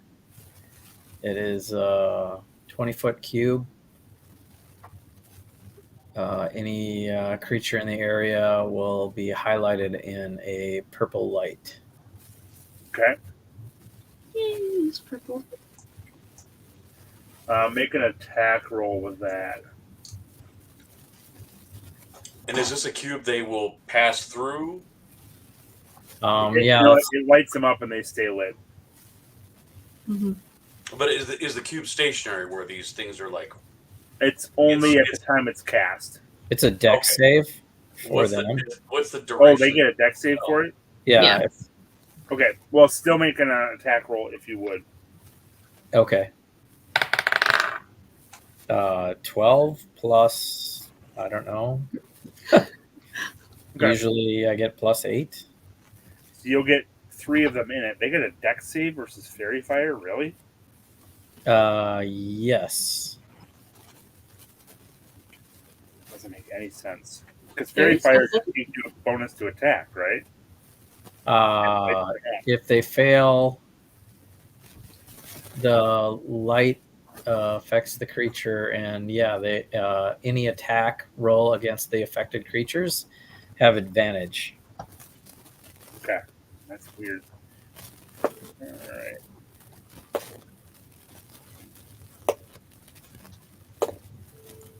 Okay, so one of them saves, but the other 2 do not. All right, so 2 of them are lit up. They'll be easier to hit, guys. And that's my action. Okay. It's a first level Drow magic spell. Which 2? And are you going to mark them? I mean, they would have been 2 of the 3 right in front of me, down on the ground. Yeah, you'll see they'll kind of glow a lavender purplish glow. So, and they're kind of circling around and milling around, so you'll be able to get a chance at them if you want to. Right, but are you going to mark them so we can tell which one they are? No, but you can tell me you're going to hit one of the Fairy Fire ones. Okay, we can do that instead.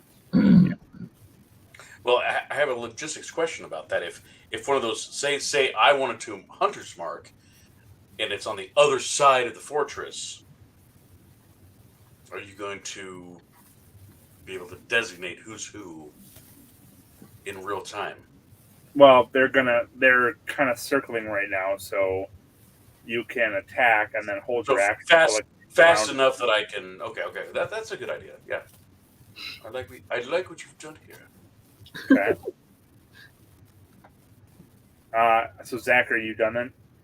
Yeah, that's my action. So I will take cover. All right, Pronterro, you're up.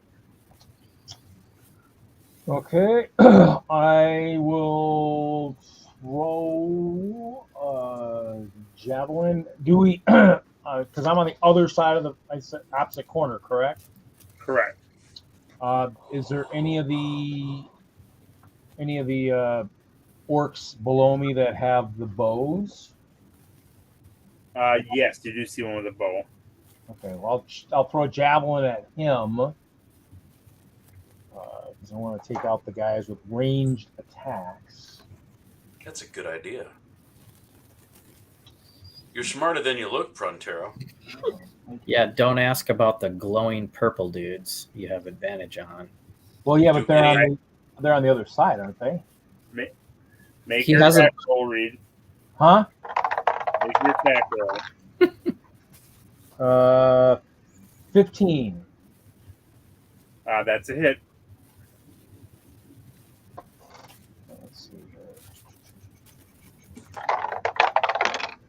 Ooh, that's a 10 points of damage. All right. You catch him right in the leg. And you can kind of see it sticking out the other side of his leg as he rides around. He seems to be in a decent amount of pain. And that's your action? What? Okay. I would have cast Rage too. Sorry, I keep forgetting about that. Yeah, it's fine. Nikki, you're up. Oh, Well, do I get 2 attacks? Do I still get 2 attacks? I get 2 attacks. I don't think so. Well, do you? I think I get 2 attacks. Actions, I get attacks per action 2. Okay. So I'll throw a second javelin at that same one if I can. You won't be able to. He's moving a little too fast. Well, is there another one that's coming around, either a glowy one or another archer, perhaps? Make a perception roll.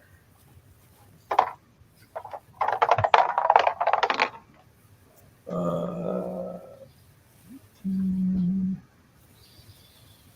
18.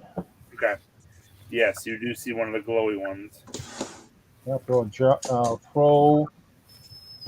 throw a javelin at him then. Okay. So we get advantage or we don't? Yeah, you get advantage. Yes. Matter. Oh, 22 to hit. That hits. Okay. Ooh, 5. Glowy, 9 damage. All right.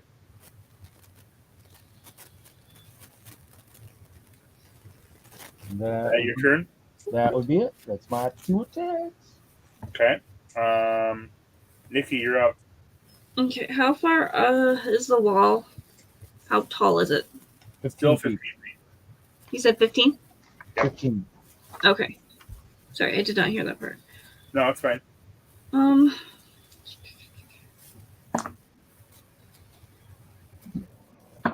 I dare? Yeah. I'll go ahead and conjure my woodland beings. What are you conjuring? Goats. Okay. They can go outside. Yeah, you can conjure them so they show up outside the walls. Yep. There'll be 8 of them, as per usual. Okay. That is my action. Bonus action. Nothing I want to do yet.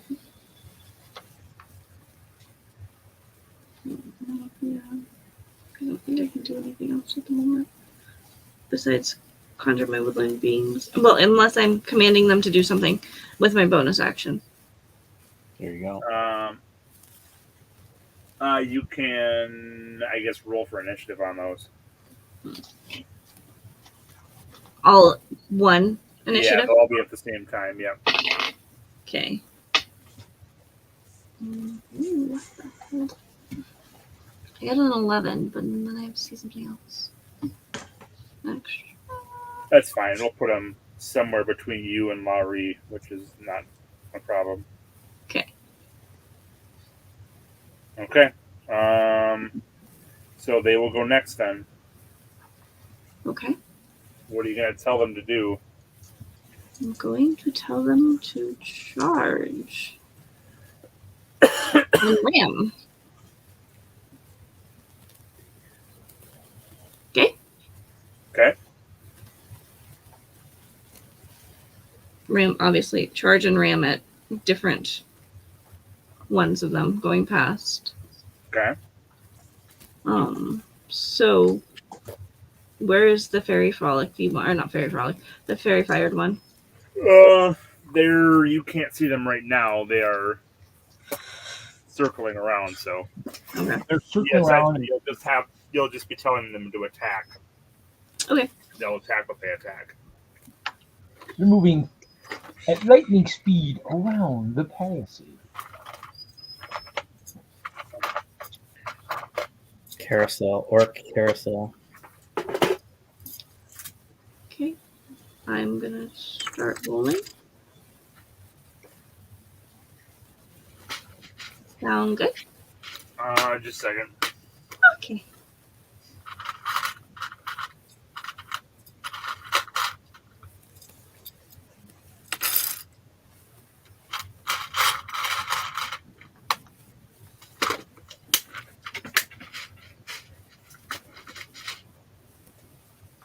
And they will be attacking the wolves that the orcs are riding. Yes, Okay. they will. So yes, you can start. Okay. And then, are they going to have advantage? No. So that's 5 and 5 and what? 10. So that's probably a no. That's a miss.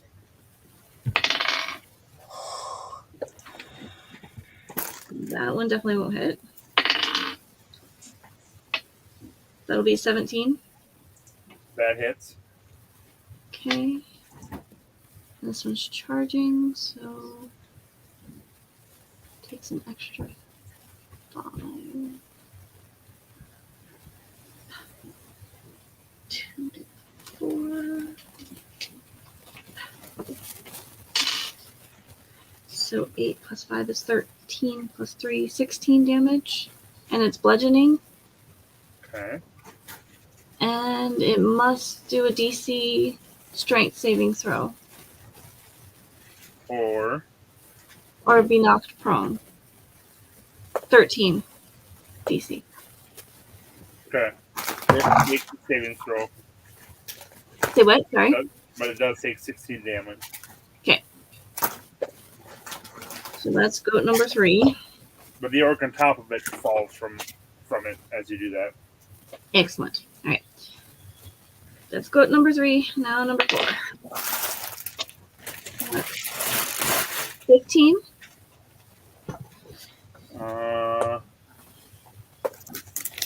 That's a miss. Okay. Oh, sorry, that is a hit, actually. It was a hit. Okay. Around, yep. That's okay. That'll be 4 plus 5. That's 9. Same thing. Okay. This one does not get knocked down, and the rider stays on it too. Okay. Now I'm on 5. That's 17 again. That hits. Crappy roll. 2 and 3. That's 5. 10. And what's the DC? 13. Okay. It doesn't fall, but its rider does. Okay. That's 5. So that would be a. That's 5. 21. That hits. 8. 5. 13 damage.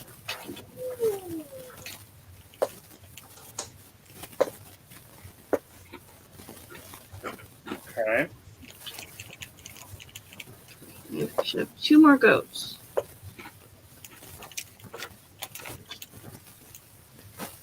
Did that one make it? It did. Okay. 13. Probably not. Miss. 17. That's a hit.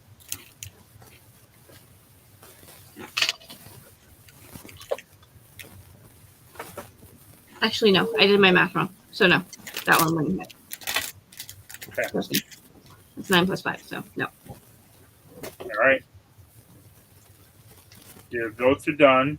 Lah-Ree, you're up. Did the orcs go? Nope. They must have got less than 8.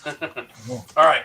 So, my thought is on this. Hunter's Mark is not the spell for this situation. Hail of Thorns, however, is. So, as these guys are encircling the fortress, I want to find a cluster of these orc riders. I want to target the center of any kind of grouping, because my hail of thorns will affect the other creatures in a radius. What How do I big have is to the work with? radius? It's not big. And it doesn't matter. 5 feet. Yeah, you're not going to be able to hit more than one. Okay, which is okay because if I can hit a rider and his mount, that's cool. Okay, yep. All right, so I will cast Hunter's Mark at 2nd level and strike. Do I see any with the fairy fire? Yeah. I do? Yep. Okay. So I'm going to target that one. Not that I really need it, because, arrows and fire and stuff. All right, so first I'm going to just chuck a couple of arrows. First one is going to be on fire, but also with Hail of Thorns. Oh, good thing I've got a +10 on that. That's a 12. Well, I have advantage, right? That's a miss. I have advantage, right? Oh, yeah, you do. Yes. So you can roll more time. Well, that's good, because that's an 11 + 10. That hits. 21 to hit. Okay, so we start with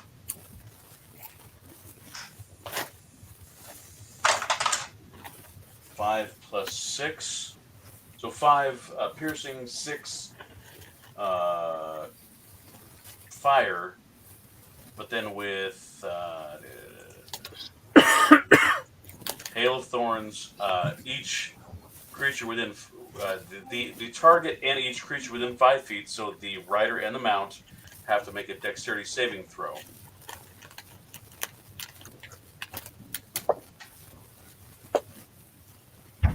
What's the difficulty? 13. They both make it. They both make it. Okay, so I get a 2d10, which is 9 + 3. Each suffers an additional 6 points of damage. Okay. That's first arrow. Second arrow to the rider is 11. Well, that's a miss. You won't be able to hit the second rider. You can't hit him twice in one round if you're moving too fast around. Oh, You okay. can take a second shot just on a different orc. Do I have a second fairy fire one? You can sit and wait for it to come around if you want. I will hold that action until the next fairy fire comes around. You're going to have to keep track of that. That's crazy. Are you waiting for the next one? I will wait for the next fairy fire one. Okay. The orcs will go. And for my movement, I will duck down behind the balustrade there for full cover. Excuse me. Well, a balustrade doesn't provide much cover. I don't know what the word is. What do you call the rampart wall thing? Rampart wall thing. I'm going to take a knee so that no one can see me. Parapet. Parapet, thank you. Is that the right word, though? Well, it's not Crenellation. crenellation. Crenellation? Ooh. So many good words. Yeah. Anyway. I take full cover. Or you try. Agreed. You can certainly try.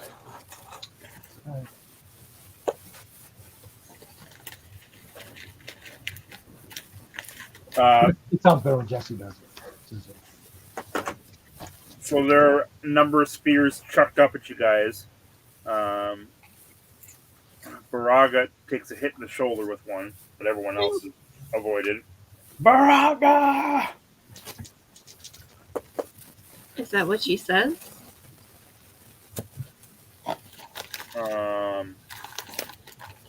Lah-Ree, what's your armor class with cover? He walked away. He's on full cover stealth mode. 15. Well, but he's holding a shot for the fairy fire, so he's not really. 15's his AC. Okay. No.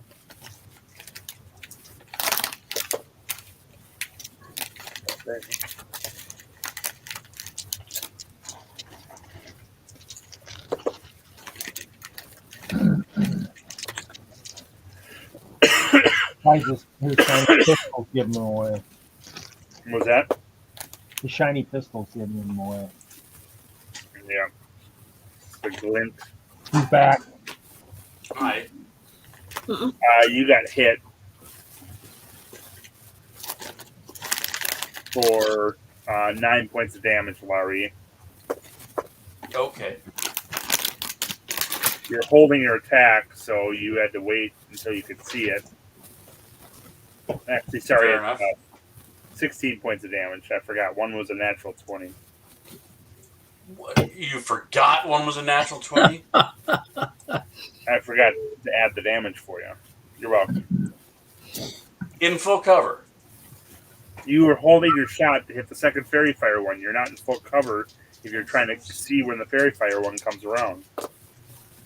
There's a knot hole in that wood. I can There is not. Can't do both.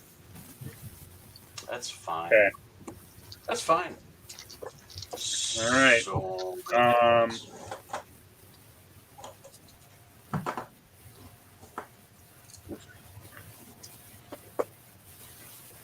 Okay. The orcs go. Bargara gets hit with a spear. Great Chop gets hit with a couple arrows, but they're still both standing. So, and this is going to take forever, so I don't think we're going to be able to finish up this battle tonight. Oh, says you. No. Probably Yeah. not. Plus, we might have some help in the next session, so. Oh, that's what we have to talk about. and we're at 2 hours. So I mean, yeah. Did you only have 2 hours tonight? Yeah, I got to be up early tomorrow, Okay. so I got to be out the door by 7, so. Just getting into it. Just a Yeah. one round. But that was a half-hour round. Mhm. Yeah, and there's only 4 of us here. But You're the there's one that chose 25 orcs. and Yeah, well, Did all the orcs already attack, or Kevin. They did, yes. My hero. did the one with fairy fire at least came around, so you could at least get? Rid oh of it? yeah, Larry, you can get your last attack in on that Yeah. one. Yep. let's get Larry. Oh, I can? Thank you, Pronterro. Yes. I told Do you I had to keep track of this. Well, I knew you were holding Boom. attack. Oh, I want advantage on that. Oh, that's so much better. 23 to hit. That hits. 5 piercing, 6 flame. So how much total? 11 total. That's what I thought, but I wanted to make sure. All right, so you hit Fairy Fire again. So both of the Fairy Fire orcs have taken damage. Cool. All right. Awesome. So we're gonna take a break, I guess, and resume in a couple weeks. It's not even next week. Nope. With this battle.